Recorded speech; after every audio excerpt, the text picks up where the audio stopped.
team building is an interesting one because there's not a lot of evidence that standard methods of team coaching actually have any lasting impact.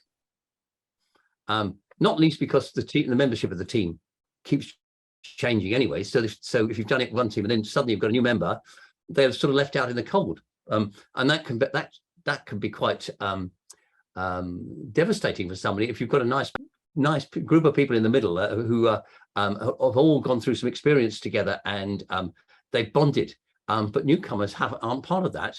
And as people kind of leave from the core, the core gets denser and denser like a black hole, and people newcomers can't break into it.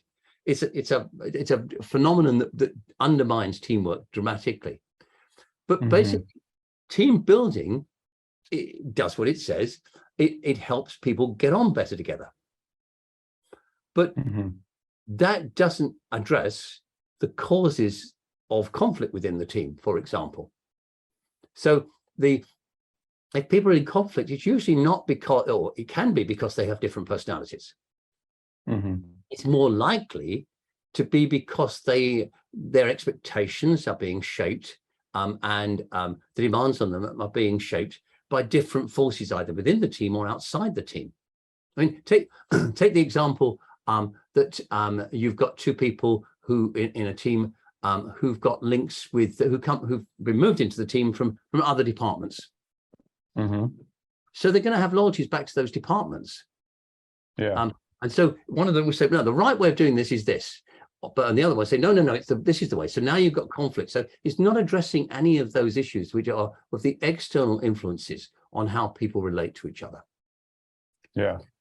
So as a team coach, you might work with both with some facilitation tools. You might do some team building tools, but they're within this much bigger shell of helping the team to have the conversations it needs to be able to understand its internal and external dynamics. Got it.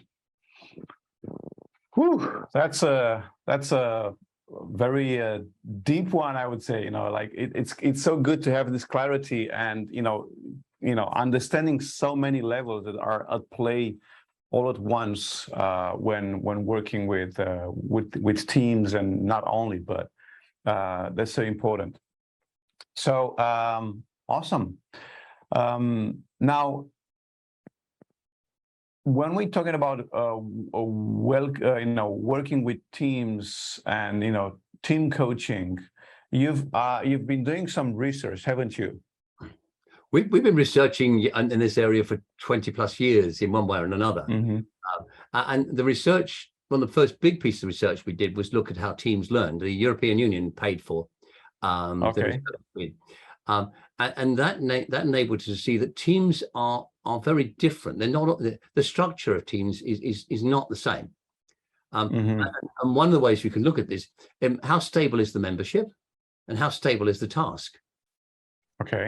So if the membership are all the same, so the membership doesn't change very much and the tasks stay the same, then you've got a problem here, and that team gets very complacent.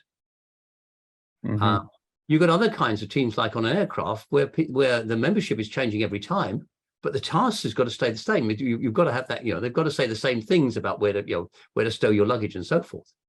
You've got multiple different types. You've got project teams that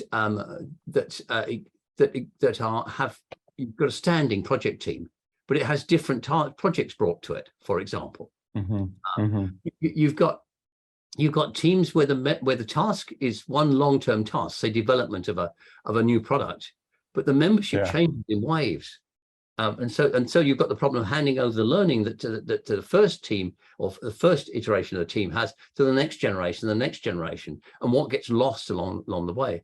So understanding the type of team and the influences upon it, its ability to learn, its ability to adapt.